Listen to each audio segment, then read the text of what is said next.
प्रभु मानसिक भाव को बहुत जल्दी स्वीकार करते हैं। एक आचार्य चरण से किसी ने, बहुत ही कंजूस स्वभाव के थे, तो उन्होंने पूछा कि देखो प्रगट सेवा में तुम पैसा खर्चा नहीं कर पाएंगे, किसी किसी का पैसे में बहुत मोह होता है, पर सत्संग में सुना है कि सेवा से भगवान बहुत जल्दी रीझ जाते हैं। सेवा करने का भाव है पर पैसा ना खर्चा हो, ऐसी कोई सेवा बताओ।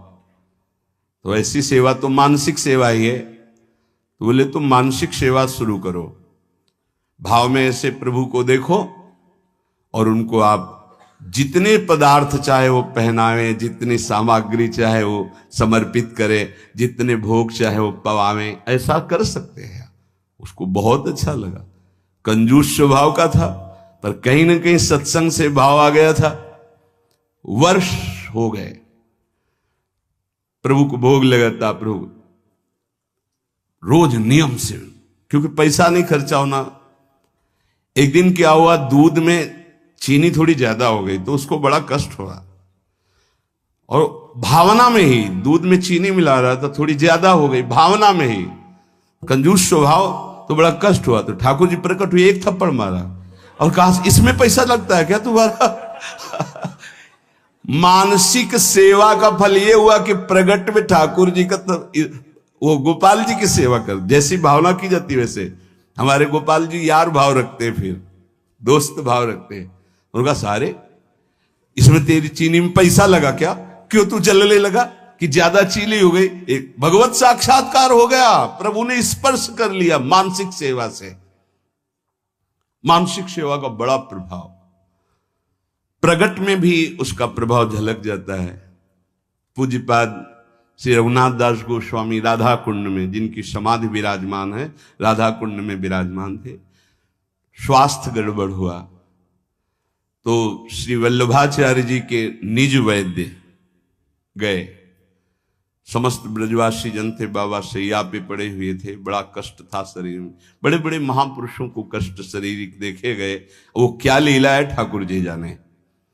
वो अपने भक्तों का कष्ट लेते हैं या प्रारब्ध भोग होता है या भगवान का विधान होता है, इसका निर्णय भगवान जाने।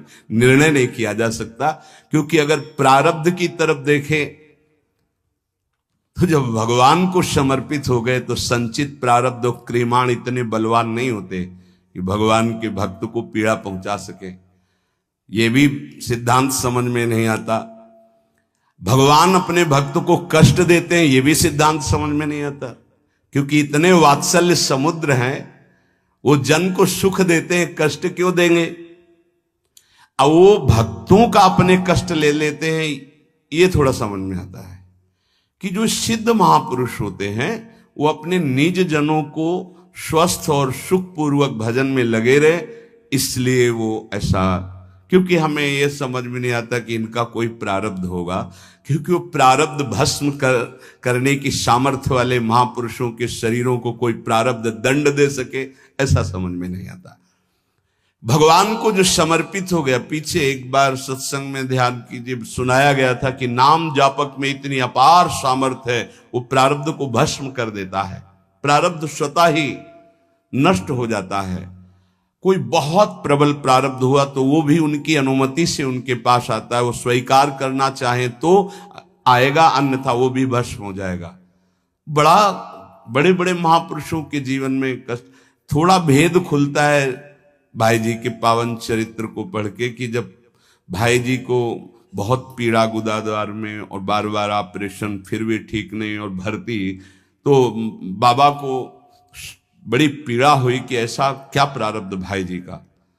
तो श्री कृष्णचंद्र जो प्रगट भय और राधा बाबा से कहा आपका प्रारब्ध है, भाई जी का प्रारब्ध नहीं। बाबा को पता चला है मेरा प्रारब्ध है, तो सीधे भाई जी के पास गए, बोले अच्छी बात नहीं है, आपने ऐसा क्यों किया? बोले क्या? बोले आपने मेरा प्रारब्ध क्यों ले लिया? अरे बोले व्यर्थ की बातें क्यों करते हो? बोले अब बहाना नहीं चलेगा, स्वयं ये परम तत्व से बताई गई बात है, ये किसी और की बात नहीं, उन्होंने बताया कि तुम्हारा प्रारब्ध है। उनका बाबा हमको इससे कोई फर्क नहीं पड़ता, और आपकी जो अनुष्ठान पद्धति इसमें फर्क पड़ जाता, इसीलिए प्रभु की इच्छा से इसको। तो ये बात समझ जाती कि बड़े बड़े महापुरुष अपने जनों का ऐसा लीला पूर्वक श्वेक नहीं, ऐसे जो ब्रह्म स्वरूप महापुरुष हैं उनका क्या प्रारब्ध है। आकर नाड़ी पकड़ी, मानसिक सेवा की आपको बात बता रहे, पूज्य श्री रघुनाथ दास गोस्वामी जी की नाड़ी पकड़ी, आपने कढ़ी चावल ये प्रसाद ज्यादा पा लिया, किसी में आता है खीर ज्यादा पा लिया। ब्रजवासियों ने कहा है वैद्य जी संभाल के बोलिए, जब से बाबा ब्रज में आए नियम है और हमारी वाणी जी में लिखा है, ब्रज का तक्र और लोन, नमक और मठा के सिवा कुछ जीवन में नहीं पिया बाबा श्री रघुनाथ दास गोस्वामी महाराज। ऐसे महापुरुष ब्रज का तक्रलोन ब्रज को लियो परस्यो नहीं कछुआन, तक्रलोन ब्रज को लियो परस्यो नहीं कछुआन, नमक और मठा के सिवा कुछ नहीं। तो उनका हम वैद्य की छोड़ देंगे, अगर इनके उदर में अभिवमन करवाओ और कढ़ी चावल या खीर कहीं कहीं आता, अगर ना निकले तो हम वैद्य की छोड़ देंगे, हम नाड़ी पकड़ के कहते इन्होंने पाया है। तो सबको लगा क्या एकांत में ऐसा भी होता है क्या कि बाहर से नमक मठा और अंदर, तो हंस पड़े पूज्य श्री रघुनाथ दास को, बोले जिस देश के हम प्रसाद को पाया उसी देश के तुम वैद्य हो, अर्थात साधारण ने लीला में प्रवेश पाए, आचार्य चरण के वैद्य थे। तो वैद्य जी हंस दिए, तब सबको पता चला कि मानसिक में जो भोग लगाया था वो पाया, तो प्रगट में उसका प्रभाव।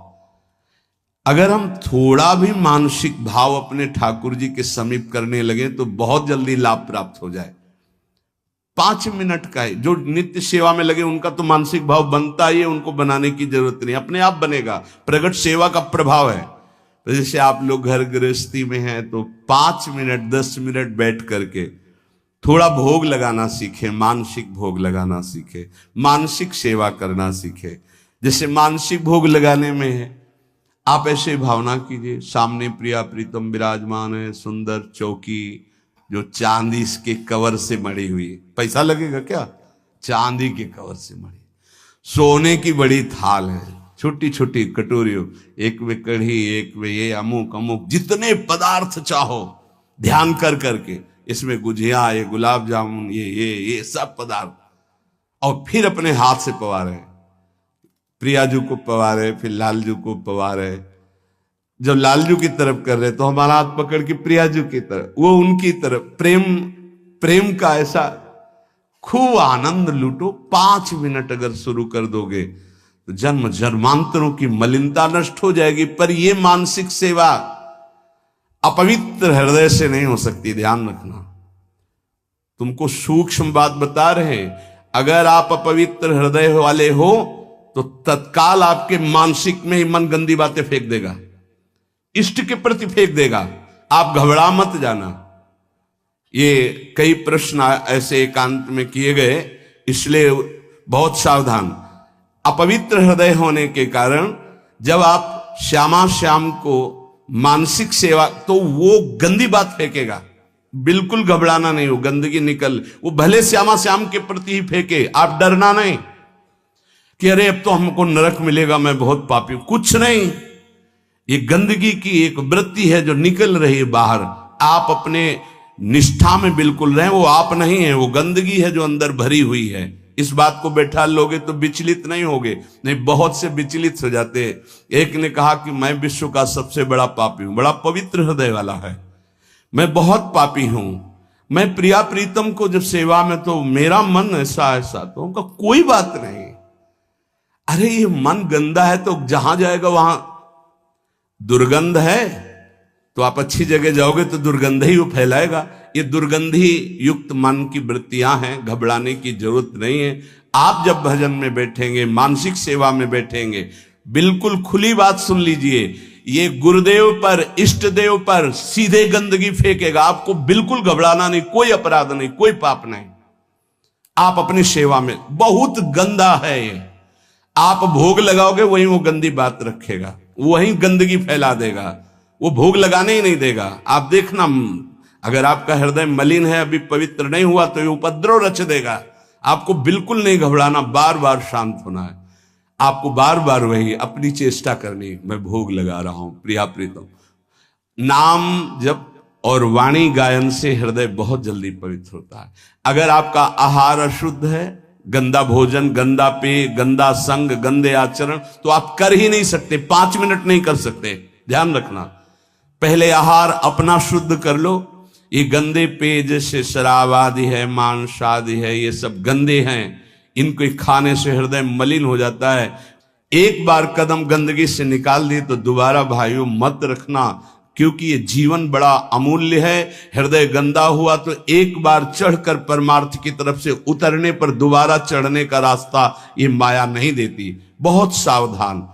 5 मिनट में तुम्हें जो प्राप्त होगा 24 घंटे साधन करने पर नहीं प्राप्त होगा। ध्यान रखना, इतना प्रभाव है मानसिक सेवा का। इसलिए कभी हम मानसिक सेवा का आदेश नहीं करते कि घबरा जाओगे, मन गंदगी फेंकेगा। आप प्रगट सेवा में लगे तो मानसिक सेवा में प्रवेश हो। पर हम फिर लगने लगा कि साहस बनाना चाहिए। 5 मिनट आप ऐसा करें, जैसे अपने लोग जब एकांत शांत समय होता है तो शांत बैठ गए और सेवा प्रारंभ हो गई। ऐसी सेवा प्रारंभ हो, क्या जाता है, सुंदर कुंज सजाया, सुंदर फूलों के गुच्छे टांग दिए, सुंदर सैया सजाई, देख रहे हैं निकुंज से गलवैया दिए, पिया प्रीतम आए और हमारी तब मुस्कुरा करके देखे, सेवा स्वीकार की, उस पे बैठ गए। अब जो मन आवे सो करो, मन आवे नाचो, मन आवे गावे, मन आवे भोग लगाओ, मन आवे उनको उनकी लीला सुना रहे, उनका श्रृंगार कर रहे हैं, उनके आगे नृत्य कर रहे हैं, गा रहे। देखना, अगर रोना ना आ जाए तो कहना, आनंद की उमगन आ जाएगी। 1 पैसा नहीं लगता इसमें। और प्रगट सेवा का सही माने में फल आएगा तो मानसिक सेवा सिद्ध हो जाएगी। फिर आपको ऐसा नहीं लगेगा मैं भावना कर रहा हूं, साक्षात दिखाई देंगे प्रिया प्रीतम आ रहे। प्रियाजू की कृपा प्राप्ति उसी को होती है जिसको रसिक संग मिलता है। कहो कृपा उपजे के भांति रसिकन संग फिरो दिन। वृंदावन की स्पष्ट कृपा का फल है किसी भगवत प्रेमी प्रिया प्रीतम के प्रेमी महात्मा का संग मिल जाना। उस संग का फल है नितिक धर्मिन संग तो रंग बढ़त नित नित सरस, नित नित प्रेम अभंग। यह जो कृपा हरिवंश की, निश्चित उसके हृदय में प्रेम जागृत हो जाएगा जो प्रियालाल के प्रेमी का संग करेगा। क्योंकि प्रेमी जनों के संग से प्रिया प्रीतम के चिंतन की बात अधिक आती है। बाहरी देखो, ये जो दान पुण्य लेन देन ये व्यापार दुनिया का है, ये केवल अभिमान छुड़ाने के लिए बात समझो, इससे भगवत प्राप्ति नहीं होती। हमारी बात मान लेना। तुमने जो मैंपन रखा है भोगों में, शरीर में, नाना प्रकार के विषयों में, संपत्ति में, उस मैंपन को छुड़ाने के लिए शास्त्राज्ञा। अगर तुम्हारे अंदर ये भाव आ गया कि सब प्रभु का है, तो हम कह रहे हैं कि कुछ लेने देने की जरूरत नहीं। प्रभु इससे नहीं प्राप्त होते। अगर प्रभु की प्राप्ति की बात आती है तो चिंतन से आती है। और सबसे कठिन बात है प्रभु का चिंतन कर लेना। अध्यात्म ये नहीं सिखाता कि आप ये करें, अध्यात्म सिखाता है कि आप ऐसे चिंतन करें, आप देह भाव छोड़ें, आप नाना प्रकार के विकारों का त्याग करें, अन्य चिंतनों का त्याग करें। अध्यात्म का स्वरूप यह है जिससे भगवत प्राप्ति होती है। और ये ना सुनना चाहता कोई, ना चलना चाहता है। आज का समाज ऐसा है कि आप बोलो कितना चाहिए, आप करो भजन और तपस्या, हम भोगें भोग और सुरक्षा आप हमारी भजन से करते रहिए। ये विचारधारा है। कैसे भगवत प्राप्ति होगी, कैसे निर्विकार होंगे, ये तो कोई लाखों में 1-2 ऐसे हैं जो इस बात को समझे। लाखों में कोई 1-2 ऐसे मिलेंगे कि जिनके हृदय में ये बात हो कि मुझे अब संसार से मुक्त होना है, भगवत प्राप्ति करनी है।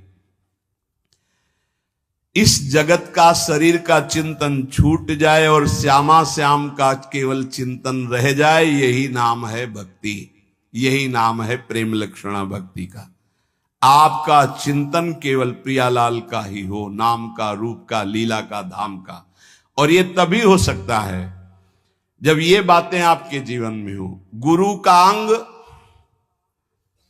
जो साधु का संग, नाम का रंग, विवेक का अभंग, तो प्रभु में दृढ़ विश्वास और निरंतर चिंतन अपने आप होने लगेगा। गुरु का अंग, तन ही राख सत्संग में। हर समय तुम्हें गुरु के सानिध्य में रहना होगा। चाहे आप 1000 किलोमीटर यहां से दूर हो, आपकी दिनचर्या और आपके दिमाग में बसा रहना चाहिए कि मेरे गुरुदेव की क्या आज्ञा है, उसके विपरीत कोई आचरण नहीं तो गुरु का अंग आप स्वीकार किए हैं। अंग का तात्पर्य है उनके बिल्कुल सानिध्य में रहना। हर समय गुरु के सानिध्य में रहा जाता है। हर समय गुरु दिमाग में बैठे रहते हैं, यहां बैठे रहते हैं। थोड़ी सी भी कोई चूक होनी होती है तो उनकी भ्रकुटी दिखाई देती टेढ़ी। गुरुदेव ने मना किया, ये कार्य नहीं करना। कहीं भी रहो, हजारों किलोमीटर दूर रहो, आप गुरु के पास ही मान, और नजदीक रह रहे हो, गुरु की आज्ञा का पालन नहीं करे हो, नजदीक नहीं माना। गुरु का अंग और साधु का संग, सत्संग। हमारी वृत्ति भी सत हो, हमारे आचरण भी सत हो, हमारा चिंतन सत हो तो सत्संग हो रहा है। यहां बैठे इसके बाद गंदे विचार गंदे आचरण तो आप सत्संग नहीं करें। खलऊ करें भरी पाई सुसंगु और मिटाई न मलिन स्वभाव भंगु, वो सत्संगी नहीं कहा जाएगा। नहीं, लोग कहते हैं हम 20 वर्ष से सत्संग कर रहे हैं, ना स्वभाव बदला न जीवन बदला। उसका कारण है कि आप सत्संग नहीं करते। सत्चर्चा में बैठ गए पर सत्संग नहीं करते। सत्संग स्वयं से होता है। हमारी एक एक वृत्ति सत, हमारे आचरण सत, हमारा विचार सत, तो सत्संग। गुरु का अंग और सत्संग और नाम का रंग। निरंतर नाम चलना चाहिए, ये अभ्यास करो। बहुत छाती जलनी चाहिए जब नाम छूटे। नाम छूटा कोई जलन नहीं, भोग छूटे संसार का राग छूटे ये जलन का विषय हो जाता है। ए सावधान, नाम का रंग, एक क्षण के लिए भी नाम न छूटे। और विवेक अभंग, हर समय ये विवेक जागृत रहना चाहिए कि ये तुम्हारा शरीर नहीं है, ये छूटेगा। ये मकान छूटेगा, दुकान छूटेगी, बैंक बैलेंस छूटेगा, व्यवहार छूटेगा, पद छूटेगा, तुम्हारे साथ इनमें से एक भी नहीं जाएगा। विवेक जागृत रहना चाहिए। भगवान नाम जाएगा, सत्य विचार, सत्य विवेक, सत्संग, ये आपको भगवत प्राप्ति कराएगा। अनेक जन्मों के जब पुण्य एकत्रित होते हैं तब साधारण भक्ति शुरू होती है। घर गृहस्थी में जैसे साधारण कुछ 40 साल पढ़ ले, कुछ पूजा, ये अनेक जन्मों के जब पुण्य एकत्रित होते हैं, कई जन्मों की जब ऐसी भक्ति होती है तब श्री कृष्ण की तरफ आकर्षण होता है। जन्म जन्मांतर सहस्त्राणाम कृष्णे भक्ति प्रजायते। साधारण भक्ति कई जन्मों से होती चली आई, तब जाके कृष्ण भक्ति मिलती है। और कृष्ण भक्ति से जब श्री कृष्ण प्रसन्न होते तब राधा नाम और राधा चरणारविंद की भक्ति मिलती है। ये परम विश्राम स्थल है। पर इस भक्ति में विषयाशक्ति बहुत बाधक है, क्योंकि ये सीधे प्रेम भक्ति है वृंदावन की। बिना विषयाशक्ति नष्ट हुए भगवत प्रीति का प्रादुर्भाव नहीं होता। जब तक प्रीति नहीं तो प्रिया प्रीतम बहुत पराये लगते हैं। देखो श्यामा श्याम लगता है तुम्हारे, अभी किसी रिश्तेदार का नाम, पुत्र का नाम, परिवार, तुरंत हृदय के हाँ मेरे। अगर राधा नाम, प्रिया प्रीतम का नाम सुनते ही जैसे किसी रिश्ते नाते, पुत्र पति आदि की कोई बात करे तो एकदम लगता मेरे। ऐसे जब इतना ही लगने लगे मेरे तो समझो कि अब कुछ रंग आ रहा है। लेकिन प्रभु की बात तो पराई जैसी लगती, संसार की बात अपनी लगती है। इसीलिए एक और संपूर्ण संसार के संबंध भोग और एक और प्रिया प्रीतम है। चयन करो तुम किससे प्यार करते हो, संसार के संबंधों से या प्रिया प्रीतम से। अगर प्रिया प्रीतम से तो तुम्हें संसार के संबंधों का अंदर से त्याग करना होगा। ये बहुत सहजता से हो जाएगा यदि साधु संग होता रहा, बहुत सहजता से वहीं रहोगे। भेष परिवर्तन की जरूरत नहीं है, स्थान परिवर्तन की जरूरत नहीं है, उद्देश्य परिवर्तन की। जहां उद्देश्य हुआ श्यामा श्याम की प्राप्ति को, वहीं आपके अंदर समस्त संबंध जो मायाकृत हैं आप देखोगे ढीले हो गए, वो कटने लगे। साधक को इस युद्ध में अकेले संपूर्ण संसार से युद्ध करना है। ये बड़ा सूक्ष्म विषय है, बार बार इसीलिए कहते हैं। हर व्यक्ति हमारे चिंतन को खींचता है, खास बात है, चाहे वो द्वेष से या हो चाहे या राग से हो, वो खींचता है हमारे चिंतन को। हमारा चिंतन अखंड प्रभु की तरफ हो, इसलिए सारे संसार के संबंध से युद्ध करना है। ये कला सीखनी होगी कि मिलना है, बात करना है, लेकिन हमारा संबंध किसी से नहीं। भगवत भाव से मिलना है, खूब प्रीति भाव से मिलना है, लेकिन अंदर उनके राधा वल्लभ लाल देखोगे तो बच जाओगे। चिंतन तुम्हारा कोई नहीं चुरा पाएगा।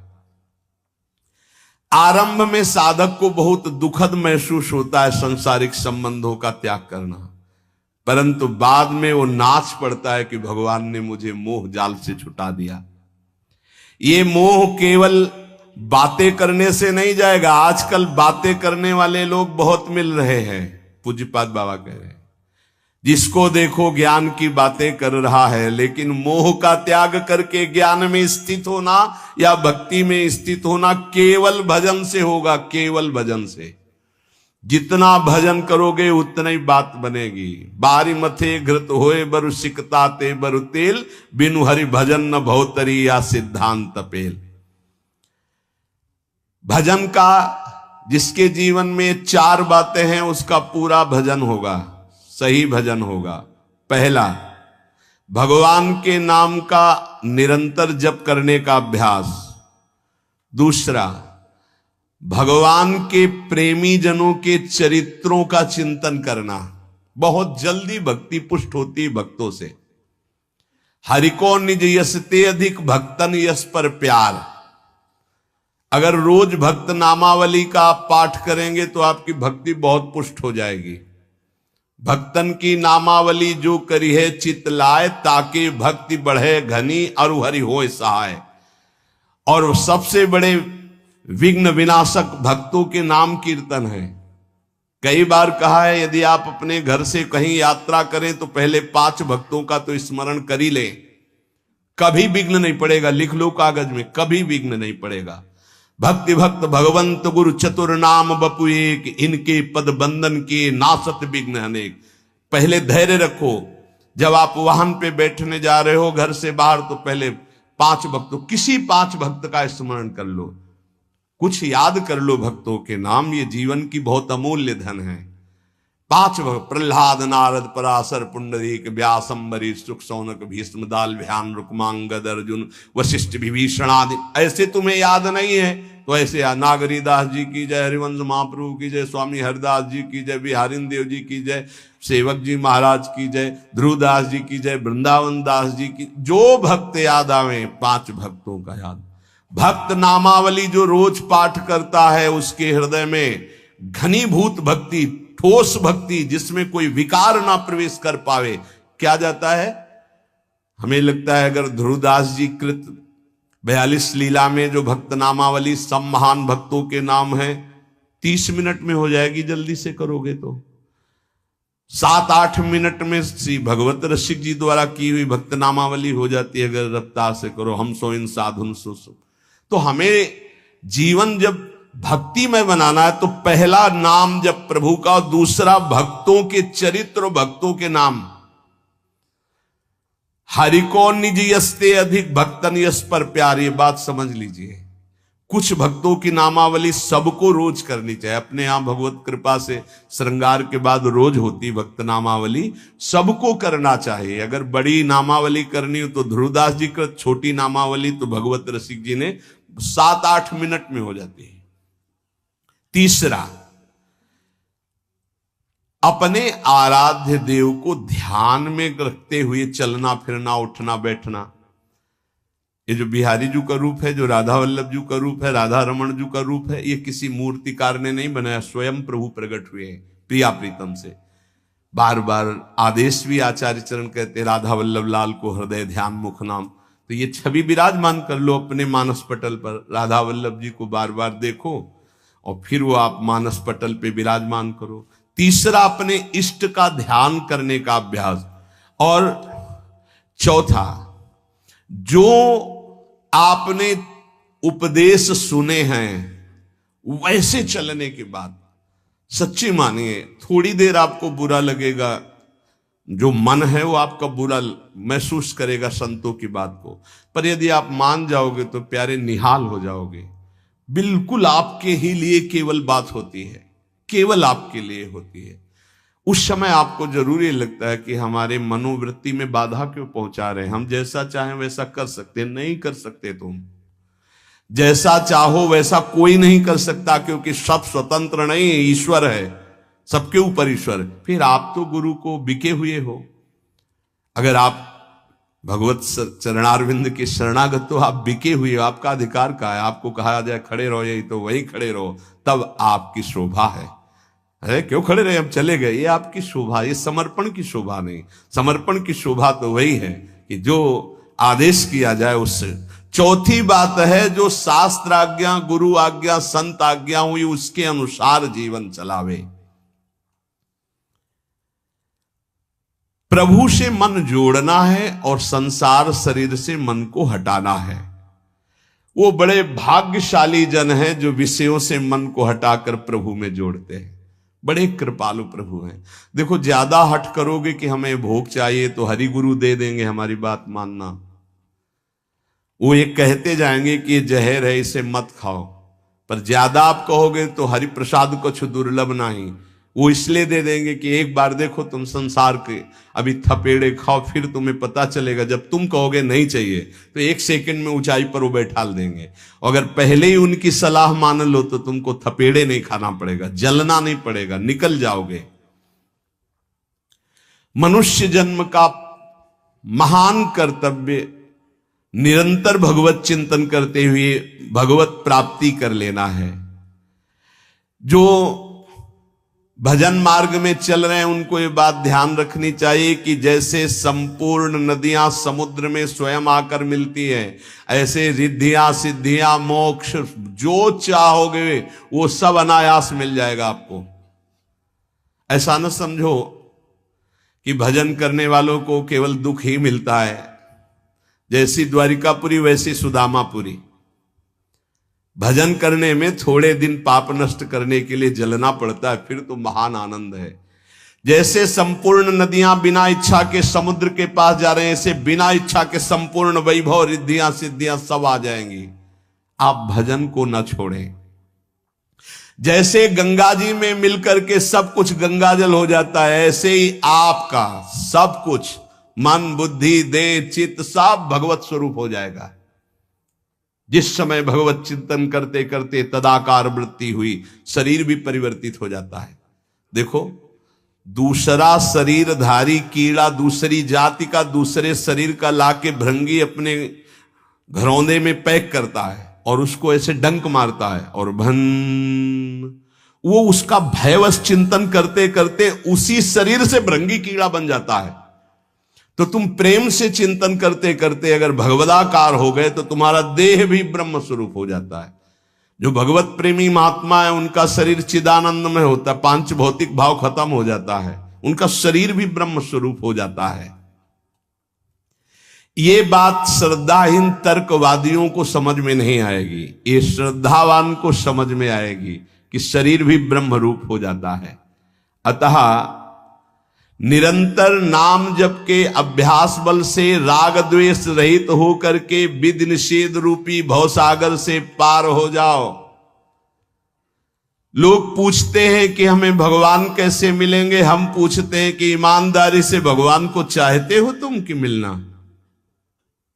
एक दिन एकांतिक में ऐसे कहा था कि अगर सच्चाई से वृंदावन में बैठे हो, कहा जाए कि अभी तुमको वैकुंठ ले चलते हैं, तुम्हारा शरीर छोड़ना होगा, मरना होगा तुमको, अभी चलो, कहे तैयार होंगे। बहुत भगत होंगे, श्रद्धावान होंगे तो कहेंगे 1 हफ्ते 1 महीने का समय दे दीजिए, घर में पूरी लिखा पढ़ी करके सब आ जाएंगे, फिर आप ले चलो।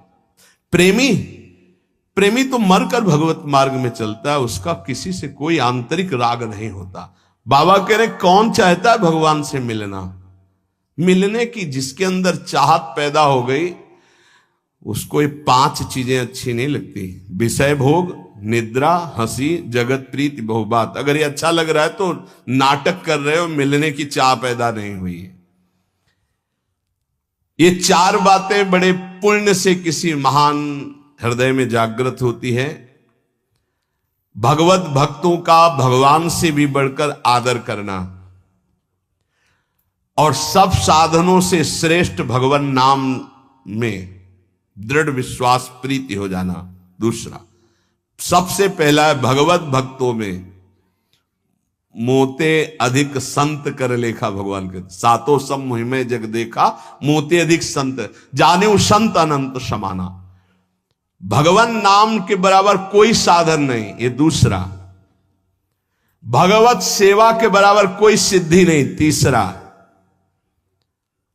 और भगवान के प्रेम के बराबर कोई साधना का फल नहीं।